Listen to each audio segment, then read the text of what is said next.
Well, good afternoon. It's Wednesday at 12:30. Was it 12:31? And each Wednesday I do a live when I talk about an element of midlife health and or fitness. Each week the topic is something that somebody has asked me by email or when you've answered a questionnaire and I've asked your most frustrating issues. And so this week I'm going to be talking about anxiety. I sent out a questionnaire, or I asked people to fill in a questionnaire. I do it fairly regularly because I want to keep up with what's really bugging you at the moment. And I sent out a questionnaire, I think a couple of months ago, and I think there were about 400 or 500 responses, and anxiety was the most common request for more information about. Clearly, it's something that most of us have noticed that we have come across or struggled with at some point during our perimenopause. And for many people, it's that sort of fear that something much, much worse is going on and they've got no idea how to deal with it. So I'm going to talk for 15 minutes or so. I'd love you to hang around. Please ask questions as we go through, and I will try and answer them. I have to have the video on my phone so I can answer as well. So if I don't see the answer, I will definitely come back later and answer your questions. So please do that. What am I going to be talking about? I'm going to talk about why we get this menopausal anxiety, what the cause of it is, how it manifests itself, and what you can do about it. Because there's no point me telling you all of this without you thinking, well, okay, tell me what I'm going to do about it. So, why does it happen? The really interesting thing is it's down to that flippin' estrogen. So in perimenopause, which is the 10 to maybe 15 years prior to you not having any periods at all for 12 months, your estrogen levels go up and down and up and down. They don't plummet, they go up and down and up and down. And our body doesn't function very well when our estrogen levels are fluctuating like that. It does actually settle out when the levels have gone from there to there. There is a sort of a stabilizing, but during this period when they're going up and down, your body doesn't function very well.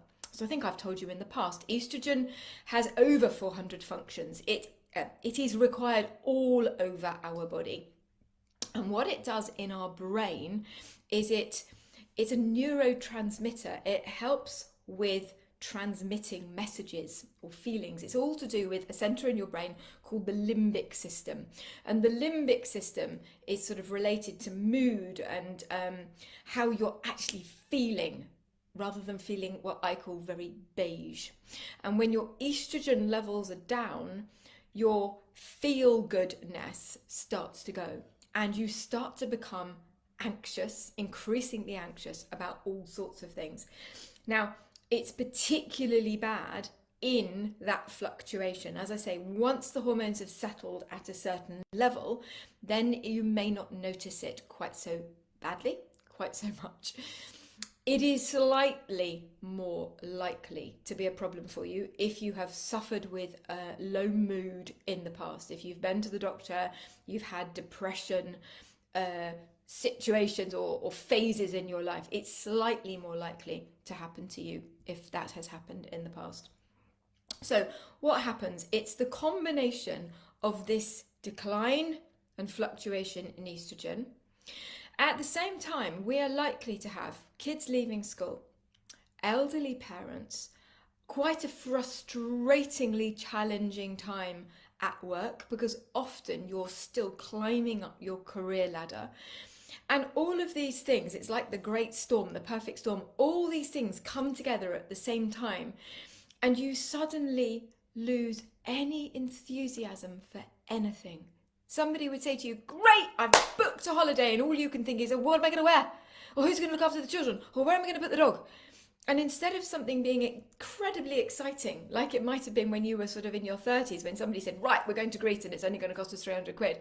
Now, all you can think about is the negative things when, in theory, something should be exciting.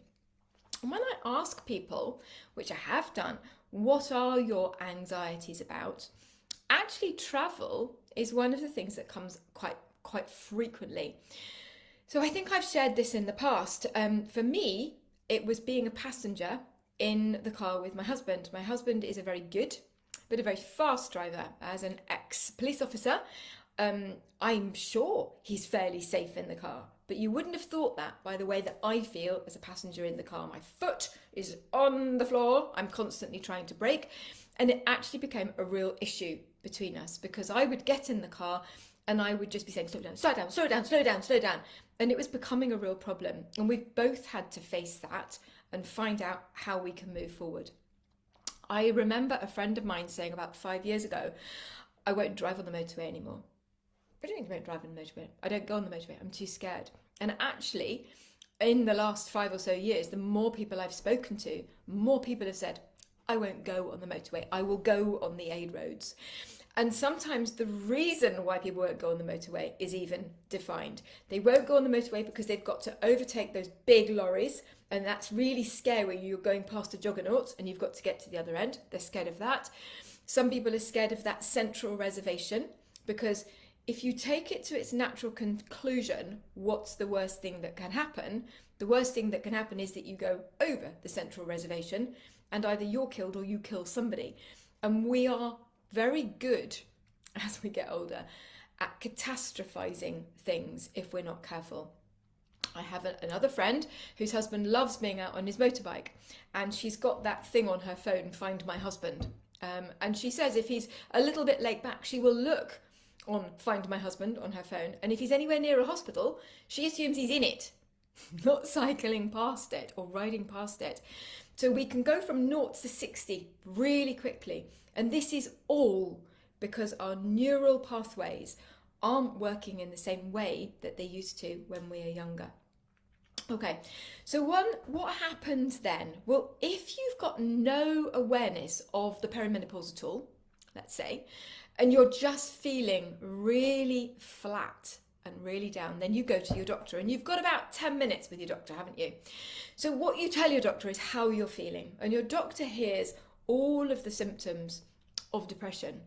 And that doctor, in that circumstance, is quite likely to prescribe you antidepressants because they work in a way to lift your mood. If you were able to have a doctor who's either really switched on or you have a little bit more time, and the doctor was going to say, well, what else is going on? What are your periods doing? Well, sometimes they're 28 days, sometimes they're 23, sometimes they're 25, sometimes I don't have a period at all. Okay. Have you got any itching all over your skin? Have you had urine infections or UTIs? Have you noticed that your skin feels dry or your hair feels dry? And there are over 30 symptoms of the perimenopause. You can print them off if you want to. I'm sure I've written it on here somewhere. But if you were asked, have you got this tinnitus, for instance, ringing in your ears, that is, or palpitations, this sort of pulsing, racing heart, then that doctor might say, right, your mood is probably down to the fact that your estrogen is declining. And that's when you can then get into that conversation of, is it now the right time for me to start thinking about going through the questioning about whether HRT is the right thing for me? HRT, hormone replacement therapy, puts estrogen back into your body. It's made from the sweet potato. It's not the version that used to be given years ago. And in most cases is completely safe. Obviously, it's a conversation that you need to have with your doctor. And when I do an Empower Hour, which is a one-to-one with me, people often want to talk that through so they know what to say to their doctor when they go and see the doctor. They feel armed with the thought processes that they've been through. So the doctor may say, take HRT. But you know what? You get that prescription and you go home, and then you open the box and you take out the misinformation sheet. It's supposed to be an information sheet, the misinformation sheet. And basically, you open it up and you read it, and it tells you all the ways you could die. You could die from diabetes, you could die from a stroke, you could die from a thrombosis in your leg, you could die from this, that, and the other. And that information sheet was derived originally for the type of HRT that used to be given, particularly HRT that was given orally by mouth. That information sheet is not up to date with the kind of HRT that most people, if you can get hold of it, are being prescribed now. So what does that person do? They sit on the HRT and they don't do anything about it. And it sits in their top drawer and they're too scared to take it. And in the meantime, their fear gets worse and worse and worse.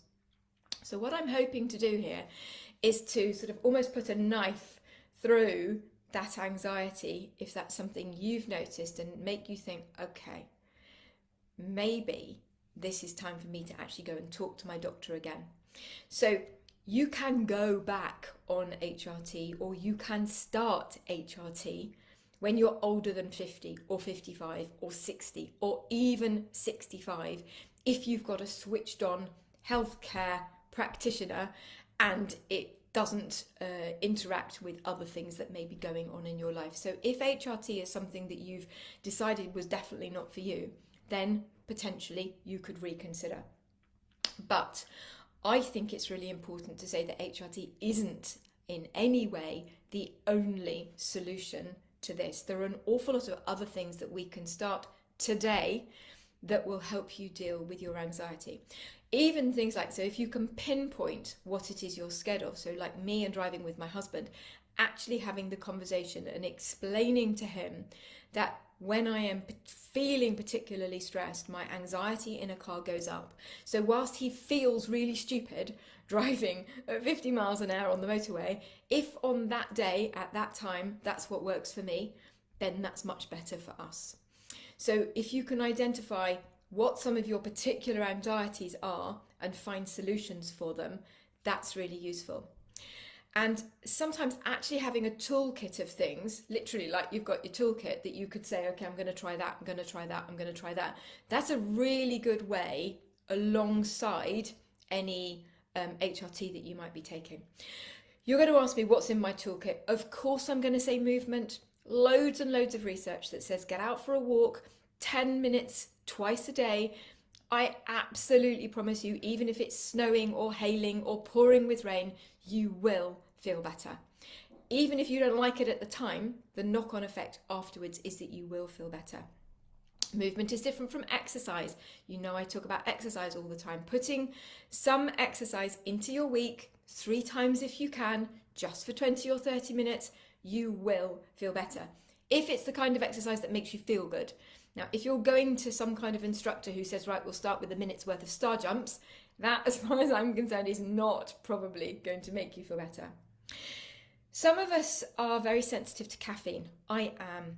And when you're feeling really flat, often people can reach for yet another cup of caffeinated something to give them a bit of a lift.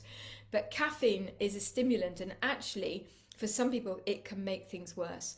Now, some people are able to have caffeine before they go to bed and sleep quite happily, but you tend to know if that's you or not. So if you know you're caffeine sensitive, stop at 12 o'clock.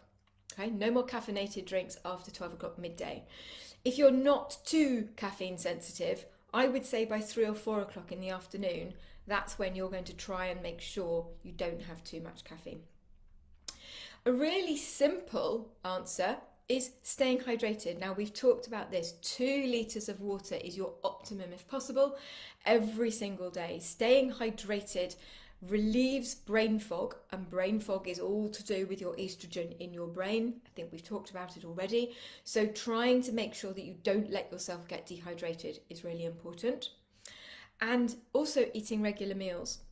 Your body perceives stress in different ways to that which you perceive stress. You perceive stress as an exam result, or chasing to get the train, or I don't know, having to deal with a difficult conversation. Your body perceives stress when you're too cold, when you're not giving yourself enough sugar in the form of food, when your estrogen levels are going down. Your body has almost like an internal stress barometer, and not eating enough, not eating regularly, and not eating the right type of foods will stress your body. So 3 meals a day, ideally, and 2 healthy snacks a day. Healthy snack, oat cake, peanut butter, chopped up apple, peanut butter, carrot, hummus, not a Yorkie bar or a Mars bar, but a snack mid-morning and mid-afternoon, a handful of almonds. No, let's say 6 almonds. If I say a handful, you may go like that. But eating regular meals. I've also talked umpteen times before about magnesium. Magnesium is a really safe, natural, relaxant. And you can either use it topically in the form of Epsom salts or creams or sprays that you put on your skin, or you can take it orally at night. There are two main types of magnesium that I talk about: magnesium citrate and magnesium glycinate. Magnesium citrate is quite good if you get constipated, because it actually has the effect of making you a little bit looser. So I would head off to your independent health food shop and ask for their advice on the magnesium supplements they've got there. And then this is the last thing that I'd like to share with you, and I know that I've talked about this in the past, but there are more tools than just these lifestyle things that you can think about doing. You could think about doing cognitive behavioral therapy. You could think about doing mindfulness. You could think about doing hypnotherapy, and even just breathing, using your own ability to control your breathing can be really, really useful. And on Monday this week, in my Move Over Menopause program, we had somebody who came to talk to us about reflexology, but reflexology of your hand. And this lovely lady, Michelle Stringer, told us that if you cup your hand like this, that you've got a central point. Let me just move my hand here. Oh, my hands are really wrinkly, aren't they? You've got a central point in the middle of your hand there. And that if you take the pad of your finger, take a deep breath in, and then press on that point with the pad of your finger as you breathe out. And you can make little tiny circles. Oh, it's a bit sore. You can make little tiny circles on that bit, and then relax and do it again. So press and circle and breathe out. And she said that if you do that 4 or 5 times a day, perhaps in the car at the traffic jam or while you're waiting for the kettle to boil or whatever, it's a really good self-tool for helping you to de-stress yourself in this extreme anxiety situation. Now, she told us that your hands mirror your feet, so you can also do that same thing on the sole of your foot, but during the day it's quite easy to access your hands. So that little reflexology tip was a really nice one to do. Because anxiety is such a big issue, I have decided that in the end of September, I'm going to offer a whole module purely on anxiety for people who want to spend some time trying a toolbox of of things that they can do to help with their anxiety. So this module will start in the middle of September. You'll have a one-to-one with me. We will do some menopause lifestyle stuff to get you in the zone, things to do with what you're eating, how you're sleeping. And then we will spend 4 weeks with a colleague, friend of mine, Helen Walker, who's just got married, so she now may be Helen something else, who is a qualified how not to be anxious coach. She's a hypnotherapist, and each week she will be sharing tools to stop you going down a particular line. So one of the things that people often say they're worried about is death. Why are we catastrophizing about death? And more importantly, how can you break that thought process? So there's the whole lifestyle, which I guess are the things that I do with your physical and your eating and your moving around. But then there's some deep tools that you can use when you've got to walk into a stressy situation, or you've got to make a pitch or something, where you can have those tools at hand so you can use them immediately. I will share the link for this 6-week program. It's amazing. All your fitness is included as well, because we know that fitness and movement is so important. And there will be a limited amount of spaces, because obviously we want to give people as much individual attention as possible. But if that's something you're interested in, do have a look at the link. I will put it below. Thank you once again for watching. I hope you enjoyed listening to that, and I will be back next Wednesday when I will be talking about how to sleep better. And we all need a bit of that, don't we? Thanks for watching, everybody. See you soon. Bye.